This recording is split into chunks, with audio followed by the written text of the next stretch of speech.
I used to come on here and please all the time. It's been like forever since I've done a chill and chat with y'all. The OGs will know, and they will know how this goes. Um, yeah. I'm looking for my computer charger right now, but can't find it. And that's a problem because I want to charge my computer so I can have some music going on, but looks like that's not happening today. Hello Nor, what's up? So I am just doing a chill and chat today. So basically, I'm answering any spiritual questions you guys may have. Not doing readings today, so sorry if you guys want readings. Not doing them today. If you guys don't know, my grandma passed away, and that's why I was gone for a while. And I'm kind of easing myself back into like the YouTube thing. So I'm just on here. So if any spiritual questions, any questions about my life, because I feel like I have not talked about my life recently. So any questions about that, I will be on here answering them, talking to y'all, just having a conversation, getting to know y'all. So yeah, this is just kind of like a chill and chat. So we're just chatting, we're just talking. So yeah, okay. How to remember our past life regression? So have you had a regression, or do you want to remember your past life? Because there are multiple ways you can remember your past lives without getting an actual regression. Hello 2121, what's up? So there's multiple ways to figure out your past life without actually having to pay for a regression. You can get a regression if needed, but there are amazing YouTube videos out there. You can literally just type up past life regression. That's usually what I do. They're meditations. Basically, it's a meditation hypnosis, and it's guided for your past life regression. Sometimes you'll have deja vu. Sometimes we have something called downloads.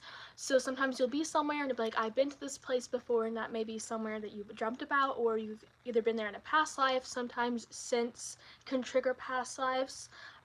Sounds, places can trigger past life memories.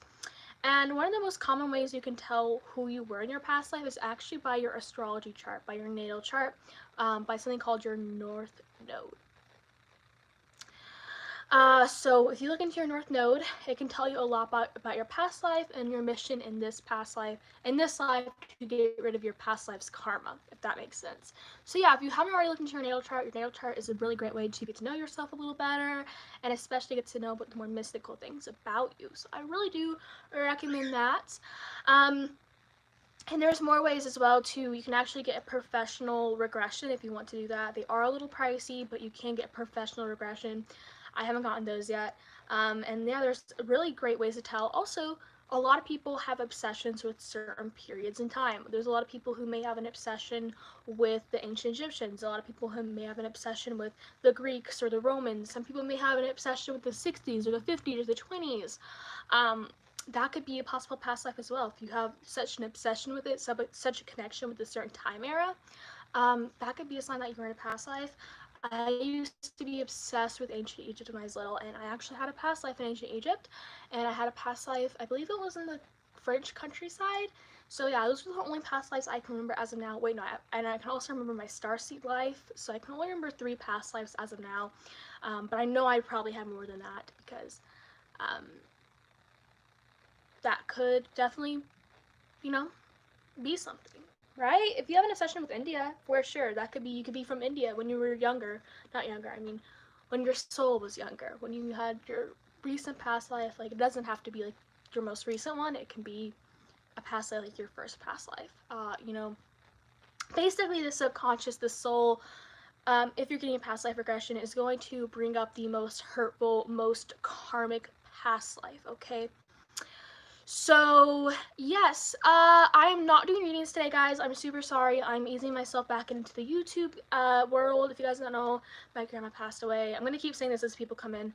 So I'm just talking about spiritual topics. I'm answering questions about the paranormal, about tarot, about astrology, about past lives, about religion, anything. You guys can ask me personal questions like, where are you from, how old, whatever you guys want to ask. I'm just talking with y'all, chilling with y'all. I used to do these all the time, but I stopped doing them. Yeah. I'm an Aquarius sun. I'm actually the last day of Aquarius, so I would be a Pisces if I was born a few hours later. So I'm on the cusp of Aquarius and Pisces, but I was born on the Aquarius side, and I am a Libra moon and Sagittarius rising. Yo, I look awful. Y'all, oh, I hate having my hair up. Anyway, let's go answer the questions. Oh, yes, blood Pisces. Yes, I do have those Pisces tendencies, and I have a lot of Pisces in my chart too, so that's a fun fact about me. Okay, so, alright, what do you think about religions? Do you think it's a good thing to follow? This is a controversial opinion. Personally, I think that religion, depending on what religions you're thinking about, when I think of religions, um, I think of monotheistic religions, so about Islam, about Judaism, about Christianity. I think about controlling religions. I'm not saying that they all are controlling religions. There are some great Christians, there are some great Muslims out there are some great Jewish people out there, obviously. But when I think of monotheistic religions, all believing in the same God and all kind of have the same rule parameters. And if you look into these religions, there is a lot of oppression of women, a lot of oppression of people that they do not get. There was a lot of killing, a lot of torture. I think that that's when it gets a little questionable, and people can say, "Oh, we don't do that anymore." But personally, I think religion was definitely a way. Someone who is being, I guess, raised in a religious household and is rebelling against my religious family, it causes a lot of drama, and it's really irritating for me. But I really think that religion is a way to control people and to make people live in fear of going somewhere. Making it's easier to control people when you insert fear of what happens after death, essentially. People are really nervous about hell and heaven, and yeah, I think religion is a way to control as well. I definitely do think about that. I think religion is a way to control. I think that it's a way to insert fear. You know, you're more easier and more vulnerable to control when you're in fear. And that's what they want to do. They want to put fear in you. They want to install fear into you. So a lot of Western religions are like that, but when I look into Eastern religions, like Hinduism and Buddhism, those religions to me are much more open-minded than other religions. Does heaven and hell exist? Personally, I believe in I don't really have a religion. I kind of just go with my own beliefs. I don't believe in hell. I believe in reincarnation, so I believe that our soul keeps reincarnating until you reach nirvana, which is basically the end of your karmic cycle of soul cycles, right? And then you go on to a place that's like heaven called nirvana, so you have eternal rest after you're done reincarnating. So basically your whole soul mission is just to reincarnate until your past life karma is completely paid off. That's what I believe. And it's kind of like a Buddhist belief, but I would not consider myself a Buddhist. I don't actively worship Buddhism. If anything, I'm more of a pagan. I'm a pagan witch, so I do practice witchcraft, which is I'm assuming you guys probably know what it is. And I do work with deities. I try to at least. I'm a little nervous about it. I've been a witch for like 3 years now, but I have never really gotten into paganism as a whole. I'm looking into it, but really I don't know if I really clash with paganism. I really don't know if I like paganism. Did you just hiss at me, girl? Sorry, my bird just hissed at me. I don't really agree with it. I don't know. I just don't know. I really don't. I am very lost when it comes to what religion I want to be, or what I believe in as of now, but I don't think I need to believe in anything. I think that as long as I believe what I believe, that's all that's valid, that's all that matters. And the thing is, I'm young, I have time to think about this. I have a lot of time to think about this, essentially, so why be thinking about it now? If that makes sense. How old am I? I am 14. A lot of people are very, very, very, very absolutely shocked that I'm 14, but I'm 14. Yeah, I don't know. Going into high school next year, so that's super cool. At the end of the summer, I'll be in high school, and that's super freaking scary. But yeah, I'm 14. I know people are like, no, you seem like you're older. Hi, what's up? But yeah, so someone just asked, how do you, I'm like out of breath right now, because like I've been talking so loudly. Oh, thank you. Algeria, that's super cool. So, yeah, basically, how to connect to your divine feminine energy. Okay, this is what I think. So, really, the divine energy, the divine feminine energy is very important. There's two things to know about the divine feminine energy, I should say, when you connect with it. So, the divine feminine energy is referred to as negative as cold. And I did not come up with that. Okay, this is what it is, supposed to be, basically. And divine feminine is everything earthly. And when we think about the divine feminine, it is correlated with emotion, rebirth, and intuition, and spirituality and all things mystical and dark, okay? It is about the darkness and the feminine womb yoni energy, right? So that's essentially what it is. And how to connect with it is super, super. Hello, thank you so much. Thank you so much. Okay, but basically what it is just feminine energy. Everyone has it. I have masculine energy. I have feminine energy. My body is obviously encased as a feminine energy, and my personality would be considered more feminine. But we have both energies, so even males have that feminine. That feminine energy basically. So we all have it. But how can we connect with it? There is great ways to connect with your divine feminine energy. One beautiful way is to think about all the shame that you've gone for being a woman, if you are a woman, and to express your emotions, to feel your emotions, to fully allow yourself to feel your emotions, step into your femininity. So if you want to put on that really sexy dress you like, or put on that nice lipstick that makes you look super beautiful and really appreciate your beauty. Another great way, which, obviously I don't really like condone because I'm underage, but another great way to connect with it is through self-love. If you can imagine self-love, there's all kinds of self-love. Getting my drift, guys. I can't say it because I'm on YouTube. To connect with it, if that makes sense. Okay, so really stepping into that Empress energy. Also, you can work with crystals. They're super great. There are crystals with, feminine energy. There's some crystals with masculine energy. So rose quartz is a great way to connect with your divine feminine energy. Hello, Esteban Tarot. Welcome. A fellow tarot reader. Welcome. And another great way to connect with it, like I said, crystals. There you go. Beach stones are great. Rose quartz and amethyst, probably my favorite stones. I love them so much. As well as black tourmaline. They're amazing. Besides, that's not the point. Yeah, so just kind of doing anything that a woman would do, feeling womanly, feeling like putting on that face mask, taking that really great bubble bath, putting some roses in it, putting some bubble bath in it, okay?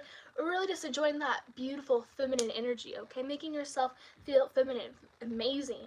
And if you want to embrace the masculine energy, there's great ways to embrace your masculine energy. You can use masculine energy, so if you wanted to increase your masculine energy, be more dominant, take charge, start projects, okay? Go outside, do manly activities, right? Like roll around in mud. I don't know what you men do, but yeah, do what a man would do. So if we want to connect to those energies, there's really great ways, but always remember that gender is definitely a social construct, in my opinion.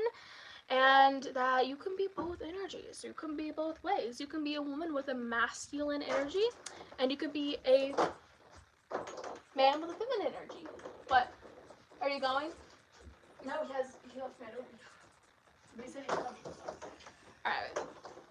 Sorry, my sister's here. Hello, I'm great. Hello, hello, hello. Hi. Oh, Argentina. That is insane. So, okay, what about your shadow side?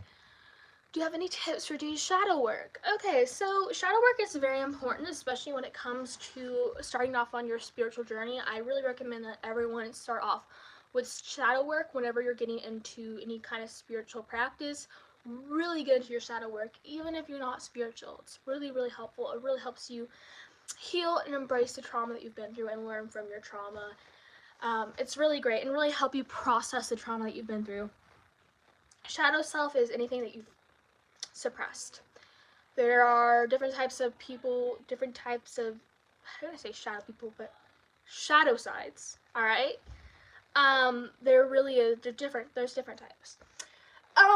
So anything, essentially, your shadow side is anything that you've suppressed from a young age, that you've been raised to suppress. So a lot of people have been raised to suppress their sexuality, their sensuality. Some people have been taught to suppress. I'm trying to think of things. Maybe you grew up in a poor household and you were, taught how to, you have that fear of, I'll never be abundant, I'll never make money. There are a lot of things that we suppress subconsciously and we don't know it. And this can cause a fear of happiness, truly being happy. This can cause a fear of finances. This can cause a fear of sensuality and being comfortable in our bodies and confidence. So it's really important to heal these, and I'm still going through my shadow work. Okay, guys, I'm not a perfect person. But tips for going through shadow work is be open-minded. When you're going through shadow work, be open-minded. It's going to be a roller coaster. It's going to be super hard. It is a really hard thing to get through and keep going and doing. Alright? It's a very hard topic, really. I mean, it's really hard. So stay strong. I really recommend meditating when you're doing shadow work. Meditate. And anything that you have, any experiences you have while doing shadow work, is write them down. Write them down, okay? Write down your shadow work, okay? Write down all the experiences that you had in your shadow work. Meditate a lot and really make sure you're cleansing. The biggest thing with shadow work is cleansing. So whether it's through a cleansing bath, whether it's through sound healing, whether it's through smoke cleansing, whatever way, whatever format you like to cleanse in, do that. So really make sure you're cleansing a lot. I can't stress enough, cleanse, protect, and banish, okay? Banish, cleanse, and protect. Those are my biggest things. Really do that, okay, guys? Banish the bad energy, cleanse the extra juju that's on you. Well, I guess banish the problem, cleanse yourself, and then protect yourself and the people you love. That is very important, especially when it comes to that good old evil eye. Ooh, no evil eyes here, guys. So yeah, that's my biggest tip for y'all when it comes to shadow work. It's a very hard thing. And you really also do your research in shadow work. Really do your research, guys. It can be, like I said, very emotional. It can actually trigger things that maybe you never knew you had. Maybe you had a lot of anger and you didn't know you had all that anger, and then you trigger it and it's just like you're an angry person all of a sudden. It really does happen. And if you are someone who does struggle with mental illness, shadow work can be tricky, but it can also be very healing. So, I mean, it's really whatever you want to do. Doesn't matter.